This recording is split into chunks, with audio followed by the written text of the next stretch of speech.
رب کعبہ کی قسم، رب کعبہ کی قسم، اس فتنے کو اپنی آنکھوں سے دیکھتا ہوں کہ میرے سامنے تمہارے جسم کی لاشیں ختم ہو جائیں گی، یہ مولوی بھی ختم ہو جائے گا، کوئی قرآن کی طرف پلٹ کے دیکھنے والا نہیں بچتا۔ صبح اٹھتے ہو، تلاش کرتے ہو کون سا سکول سب سے اچھا ہے، اپنے بچوں کو وہاں اس کے حوالے کرتے ہو، قرآن کی طرف کسی کی توجہ نہیں۔ اللہ کی کتاب تمہاری الماری میں اٹی پڑی ہے، دھول اٹھا کے جھاڑنے والا کوئی نہیں ہے۔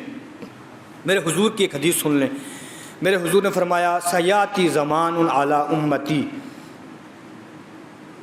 لا یبقى من الاسلام الا اسمہ لا یبقى من القرآن الا رسمہ مساجدہم عامرۃ وہی خراب من الہدی۔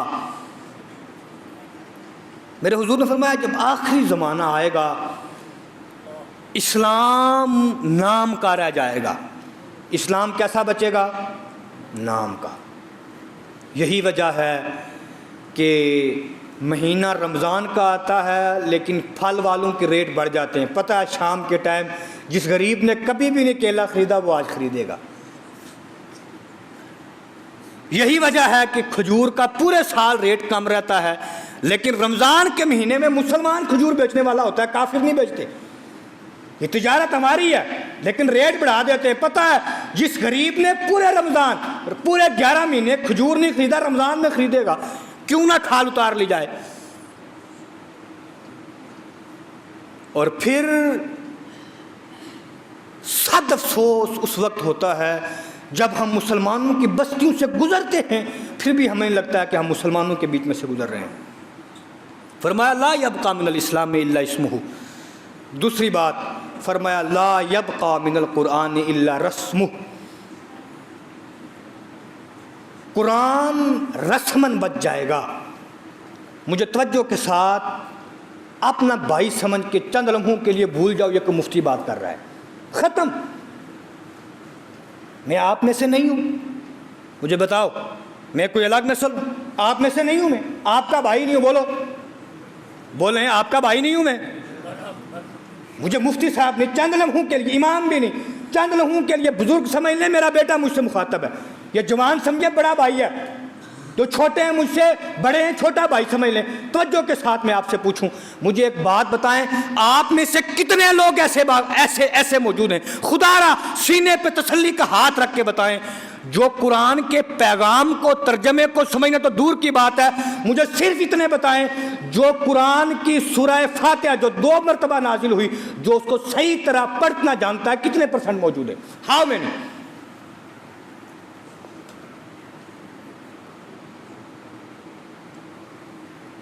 میرے حضور بخشوائیں گے قیامت کے دن، بالکل ٹھیک ہے، لیکن جب اللہ پاک قیامت کا دن ہوگا 4 سوال جب تک اپنے بندے سے نہ کرے سامنے سے ہلنے نہیں دے گا، باقی باتیں بات کی نہیں۔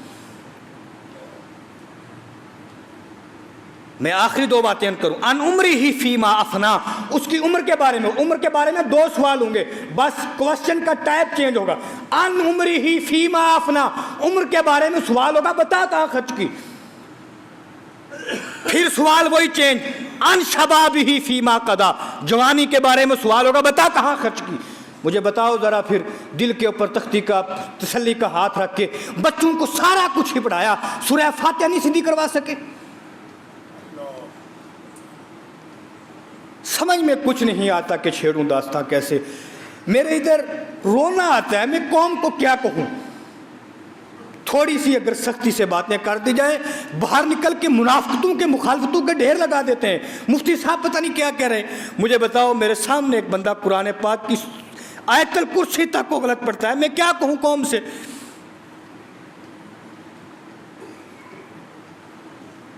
یار مجھے بتاؤ نا، قبر کے اندر میرے حضور نے پوچھ لیا بتا میرے اوپر نازل ہونے والے قرآن کا، یہ قرآن اللہ کی رسی تھی تمہارے پاس، تم نے اس قرآن کے ترجمے کو سمجھنا تو دور کی بات، تم نے اس کی 7 آیتوں کو صحیح طریقے سے نہ پڑھا، بتاؤ کیا جواب دو گے؟ علامہ اقبال فرماتے ہیں ببندے صوفی و ملا سیری، مجھ سے گلا کرتے ہو مجھ سے کرو، اقبال سے نہ کرو۔ کس لیے قرآن بچا ہے کہ بس مدرسے کے بچے آئیں تمہارے میتوں کے اوپر پڑھ کے چلے جائیں؟ قرآن اسی لیے ہے۔ جوانوں خدا را پلٹنے کی کوشش کرو، ہم اس دور میں آ کے کھڑے ہیں، اس فتنے کو میں اپنی آنکھوں سے دیکھتا ہوں، رب کعبہ کی قسم، رب کعبہ کی قسم، اس فتنے کو اپنی آنکھوں سے دیکھتا ہوں کہ میرے سامنے تمہارے جسم کی لاشیں ختم ہو جائیں گی، یہ مولوی بھی ختم ہو جائے گا۔ احیاء علوم الدین میں امام غزالی لکھتے ہیں، فرمایا وہ جو فتنوں کا دور ہے جس کا قرآن نے حدیث میں ذکر آیا ہے، فرمایا وہ میرا دور ہے۔ امام غزالی کو صدیاں گزر گئیں، امام غزالی کہتا ہے میرا دور ہے، میرے دور کا عالم تو یہ ہے کہ بے حیائی، بے راروی عام ہو گئی، کوئی قرآن کی طرف پلٹ کے دیکھنے والا نہیں بچتا۔ صبح اٹھتے ہو تلاش کرتے ہو کون سا سکول سب سے اچھا ہے، اپنے بچوں کو وہاں اس کے حوالے کرتے ہو، قرآن کی طرف کسی کی توجہ نہیں۔ اللہ کی کتاب تمہاری الماری میں اٹی پڑی ہے، دھول اٹھا کے جھاڑنے والا کوئی نہیں ہے۔ سنے کون قصہ ہے درد دل، میرا غم گسار چلا گیا، کس سے کہوں؟ ہر 2 جمعے کے بعد قوم کے سامنے رو کے کہتا ہوں، لوگ ناراض ہو کے نکل جاتے ہیں، مولوی صاحب مدرسوں کی مخالفتیں کرتے ہیں، مولوی صاحب بچوں کی او بھائی نہیں، سینے کو چیر کے دیکھو۔ میں تم سے یہ مطالبہ کرتا ہوں کہ قرآن کی طرف پلٹ کے آؤ، دور بڑا خطرناک آ چکا ہے، پلٹ کے آؤ، آپ میری جگہ کبھی، اس مولوی کی جگہ کبھی اپنے آپ کو کھڑے کر کے دیکھو، کہاں ہو آپ؟ اقبال کہتا ہے ببند صوفیو ملا اسیری، حیات از حکمت قرآن نہ گیری۔ کہتا ہے تو جاہل ملا کی قید میں ایسا آیا، اس نے کہا کوئی بات نہیں شاہ صاحب، کوئی ساتھ نہیں ٹھیکیدار صاحب، کوئی بات نہیں ڈی ایس پی صاحب، کوئی بات نہیں ایس پی صاحب، میرے بچے ہیں نا مدرسے کے تمہارے یہاں، تمہارے مرحوم کی دعائیں مغفرت کرنے کے لیے۔ کہتا ہے پابند صوفیو ملا اسیری، حیات الحکمت قرآن نہ گیری۔ اور اقبال نے رو کے آگے کہا از کہنے لگا از یاسی با آیا تشترا کار جزی نیست، کہ از یاسی نے وہ آسان با میری۔ اقبال کہنے لگا تجھے اس کی آیتوں سے اور کوئی کام نہیں ہے سوائے اس کے کہ جب تیرے مرحوم کی، بزرگ کی، بڈھے کی، جوان کی جب جان نہ نکلتی ہو تو پھر سورہ یاسین پڑھی جائے۔ خدا را قرآن کو سمجھو، یہ قرآن کا مہینہ ہے، اس لیے رو کے کہتا ہوں ایک مرتبہ پھر سے، صدیوں بعد یہ ٹاپک لاتا ہوں، پھر میرے منہ کے اوپر ہاتھ آ جاتا ہے اس ٹاپک کو چینج کرو، پھر چپ ہو جاتا ہوں، پھر میرے اندر آتا ہے خیال کہ شاید قوم ناراض ہوتی ہے، لیکن کب تک میں اس درد دل کو چھپا کے بیٹھوں؟ قوم کے اندر غیر ضروری رسومات نے جنم لے لیا اور جو ضروری چیزیں تھیں وہ قوم کے اندر سے ختم ہو گئی۔ خدا را پلٹ کے قرآن کی طرف آئیں اور دین کو سمجھنے کی کوشش کریں۔